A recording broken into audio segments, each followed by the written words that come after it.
آداب. رمضان کی رونقوں کے سلسلے میں آج ہماری یہ دوسری گفتگو ہے. اس میں آپ سب کا بہت بہت سواگت ہے. سب سے پہلے تو ان سب لوگوں کا شکریہ جنہوں نے سینکڑوں کی تعداد میں اس ہمارے پچھلے ایپیسوڈ کو دیکھا, اسے سراہا اور اپنے ریئیکشنز اور رسپانسز بھیجیں. دلی کی ڈاکٹر عروج نے اور لکھنؤ کے مصباح الدین احمد صاحب نے ہمیں لکھ بھیجا ہے کہ لچھے جو ہم نے سحری کے سلسلے میں ذکر کیا تھا, ان لچھوں کو سود پھینی بھی کہتے ہیں.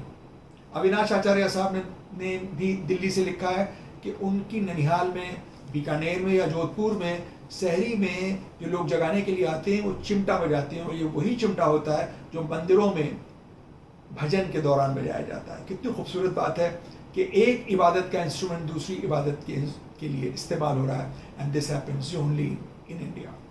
سحری کے جگانے کے سلسلے میں ایک اور واقعہ بہت ضروری ہے جو یاد آیا ہم کو. وہ یہ کہ ایک صاحب ہیں براتی لال گپتا, وہ لکھنؤ کے علی گنج علاقے میں رہتے ہیں. 40-45 برس پہلے انہوں نے کوئی کپڑا سلنے کو دیا تھا کسی درزی کو. اس درزی کے پاس وہ گئے اور انہوں نے کہا کہ صاحب بھائی اس کو آج رات میں ہمیں پورا تم ریڈی کر کے دے دو. درزی نے کہا صاحب ہمارا رمضان ہے, اگر ہم اتنی دیر تک جاگیں گے رات کی نماز کے بعد تو پھر ہم صبح اٹھ نہیں پائیں گے. تو انہوں نے کہا اس میں کون سی بات ہے, تم ہمارا کام کرو, ہم تو بس ان کو اٹھا دیں گے.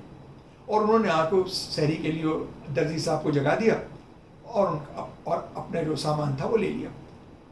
گپتا صاحب کی بیوی نے کہا کہ تم ایک ہی بار کیوں کر رہے ہو, تم یہ تو بہت اچھا کام ہے, بڑا نیک کام ہے, تم باقاعدہ جاؤ اور لوگوں کو جگایا کرو. اس سال سے لے کے ایک عرصے تک, اور شاید آج بھی ہوگا, گپتا صاحب جاڑوں میں ایک منکی کیپ لگا کر, ایک اوور کوٹ پہن کر, ہاتھ میں لالٹین لے کر لوگوں کو جگاتے تھے, نعتیں وغیرہ بھی گاتے تھے, اور اس کے بعد پھر ٹارچ لے کے نکلتے تھے, اور پھر اب تو شاید وہ موبائل کی ٹارچ کے ساتھ نکلتے ہوں گے. سحری کے سلسلے میں ایک بات اور بہت ضروری رہ گئی تھی جو لوگوں نے مجھ سے کہا ہے کہ اس کا ذکر ضرور کرو, وہ ہے لکھنؤ کے نہاری کلچوں کا. یوں تو لکھنؤ سے اور نہاری کلچوں سے تو جو تعلق ہے, جو سلسلہ ہے, وہ رہتی دنیا تک رہے گا, لیکن اگر رمضان کی سحری کے ساتھ اس کا ذکر نہ ہو تو میرے خیال سے سحری جو ہے وہ انکمپلیٹ رہتی ہے. لکھنؤ میں 2 مشہور دکانیں ہیں, اب تو گلی گلی کھل گئی نہاری کلچوں کی دکانیں, رحیم کی اور مبین کی. مبین کی دکان کے سامنے باقاعدہ کرسیاں اور ٹینٹ وغیرہ لگتے تھے جس پہ لوگ بیٹھ کے نہاری اور کلچے کھاتے تھے. گھروں پہ بھی نہاری کلچے آتے تھے اور لوگ سحری اسی سے کیا کرتے تھے. جیسا ہم نے آپ سے وعدہ کیا تھا کہ اگلے ایپیسوڈ میں ہم آپ کو بتائیں گے کہ رمضان کے دن میں کیا ہوتا ہے. اب جب صبح کی نماز پڑھ کے سب لوگ سو گئے, اب اٹھنے کا وقت آیا, سب اپنے اپنے حساب سے اٹھتے ہیں. جس کو آفس جانا ہے وہ اس حساب سے اٹھے گا, جس کو اسکول جانا ہے وہ اپنے حساب سے اٹھے گا. آفس گوئرس کے پاس ٹفن نہیں ہوتا ہے, بچوں کے پاس بھی ٹفن نہیں ہوتا جو بچے روزدار ہوتے ہیں. آفس گوئر جب آفس جاتے ہیں تو ان کے سامنے ایک بڑی انٹرسٹنگ سی سچویشن ہو جاتی ہے جو ان کو ہر سال جھیلنی پڑتی ہے. وہ آفس میں جو لڑکے ہوتے ہیں جو چائے پانی ایک معین وقت پہ 10-11 بجے آپ کے پاس لاتے ہیں, لا کے ٹیبل پہ رکھ دیتے ہیں آپ کے سامنے چائے. آپ کہتے ہیں ہم چائے نہیں پئیں گے, ہم پانی بھی نہیں پئیں گے. تو وہ پوچھتا ہے کیوں, آپ کہتے ہیں ہم روزے سے ہیں. تو وہ کہتا ہے کیوں آپ چائے اور پانی بھی نہیں پی سکتے. آپ اس کو یہ بات ہمیشہ بتاتے ہیں کہ روزے میں چائے پانی بھی نہیں پیا جاتا ہے, لیکن وہ بھول جاتا ہے اس کو. اس کے بعد اب لنچ کا وقت آتا ہے تو باقی لوگ لنچ کرتے ہیں اور روزے دار لوگ نماز پڑھنے چلے جاتے ہیں. یہی سلسلہ گھروں میں بھی ہوتا ہے. عورتیں نماز اور دعاؤں وغیرہ میں, قرآن شریف کی تلاوت وغیرہ میں لگی رہتی ہیں. گھر میں کھانا کسی کے لیے نہیں پکتا ہے. جو لوگ روزہ نہیں رکھتے ہیں اگر ان کے لیے بھی کھانا پکتا ہے تو بہت خاموشی سے, بہت احتیاط کے ساتھ.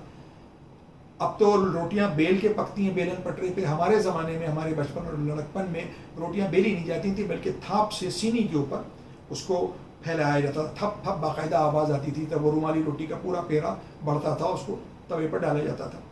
تو لوگ یہ کہتے تھے کہ اگر ہمارے باورچی خانے سے تھاپ کی آواز آئے گی تو لوگ کہیں گے کہ ان کے گھر پہ کھانا پک رہا ہے, ان کے یہاں روزہ نہیں رکھے ہوئے, تو بہت معیوب بات ہوگی اور شرم کی بات ہوگی. یہ اس لیے بھی ہے کہ لوگ چھپ کے کھاتے ہیں اور روزہ داروں کے سامنے نہیں کھاتے ہیں, تاکہ روزہ داروں کو حوصلہ افزائی ہو اور ان کے ساتھ ایک سولیڈریٹی شو کرنے کے لیے. اور ایک وجہ اس کی یہ بھی ہے کہ اللہ کو سرکشی پسند نہیں ہے, اس کو یہ بالکل پسند نہیں ہے کہ اس کے کسی حکم کی خلاف ورزی کھلے عام کی جائے. اس لیے لوگ روزے کے احترام میں نہ کھاتے ہیں دوسروں کے سامنے, خصوصاً روزداروں کے سامنے, نہ سگریٹ اور پان وغیرہ نوش کرتے ہیں. روزے کے ساتھ ساتھ لوگوں کو کمزوری بھی لگنے لگتی ہے. جب روزے کے دن بڑھنے لگتے ہیں 14ویں-15ویں روزے کے بعد, تو لوگوں کا اکثر موڈ بھی خراب ہونے لگتا ہے, چڑچڑے سے ہلکے سے ہو جاتے ہیں.